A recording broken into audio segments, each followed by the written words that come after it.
ಸಂಘಟನೆಗೆ ಎದುರಾಳಿಯಾಗಿ ನಿಲ್ಲುವಂಥವ್ರು, ಪ್ರಶ್ನೆ ಮಾಡುವಂಥವ್ರು, ಸವಾಲು ಹಾಕುವಂಥವ್ರು ಯಾರಿದ್ದರೆ ರಾಹುಲ್ ಗಾಂಧಿ ಅವ್ರು ಮಾತ್ರ ಅಂತ ಹೇಳಬೇಕಾಗಿದೆ.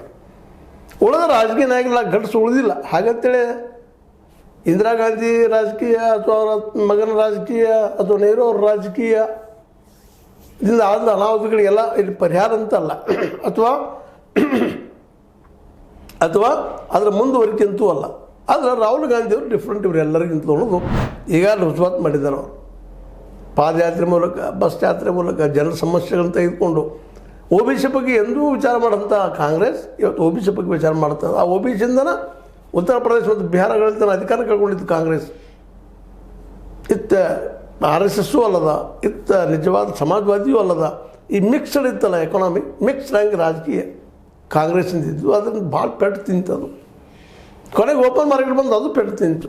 ಈಗ ಎಲ್ಲ ನೆಲೆಗಟ್ಟಿನಲ್ಲ ಇವತ್ತು ಈ Rahul Gandhi O B C, S C S T ಮತ್ತು ಮೈನಾರಿಟಿ ತಮ್ಮ ತೆಕ್ಕೆಯಲ್ಲಿ ತೆಗೆದುಕೊಂಡ ಹೋರಾಟ ಮಾಡುವ ನೆಲೆಯಲ್ಲಿ ಸಿದ್ದರಾಮಯ್ಯ ಮುಖ್ಯಮಂತ್ರಿ ಮಾಡ್ಕೊಂಡು ಹೊರಟಿದ್ದಾರೆ. ಇದು ದೊಡ್ಡ ಒಂದು ಗುರಿ ಅವರು. 2028 ಮತ್ತು 29 ಲೋಕಸಭಾ ಚುನಾವಣೆಯಲ್ಲೇ ಈ O B C, S C S T, minority ತೊಗೊಂಡು ಅಧಿಕಾರಕ್ಕೆ ಬರಬೇಕು ಅನ್ನೋಂಥ ಒಂದು ದೊಡ್ಡ ಕನಸು ಕಾಣ್ತಾ ಇದ್ದಾರೆ ರಾಹುಲ್ ಗಾಂಧಿ.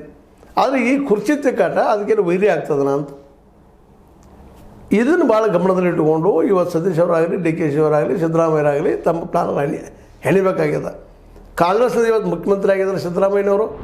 ಕಾಂಗ್ರೆಸ್ನಿಂದ ಇವತ್ತು ದೊಡ್ಡ ಹುದ್ದೆಗೆ ಬಂದಿದ್ದಾರೆ ಸತೀಶ್ ಅವರು. ಮತ್ತು ಅದೇ ಕಾಲ ಡಿ ಕೆ ಶಿ ಅವರು ಸಹ ಉಪಮುಖ್ಯಮಂತ್ರಿ ಆಗಿದ್ದಾರೆ. ಅಷ್ಟೇ ಅಲ್ಲ, ಅಧ್ಯಕ್ಷರು ಆಗಿದ್ದಾರೆ ಪಕ್ಷದ್ದು, ರಾಜ್ಯ ಮಟ್ಟದ್ದು. ಒಳ್ಳೆ ನೀರಾವರಿ ನಡ್ಕೊಂಡಿದ್ದಾರೆ. ಅದೇ ಬೆಂಗಳೂರು ನಡ್ಕೊಂಡಿದ್ದಾರೆ. ಬೆಂಗಳೂರದು ನಗರಸಭೆ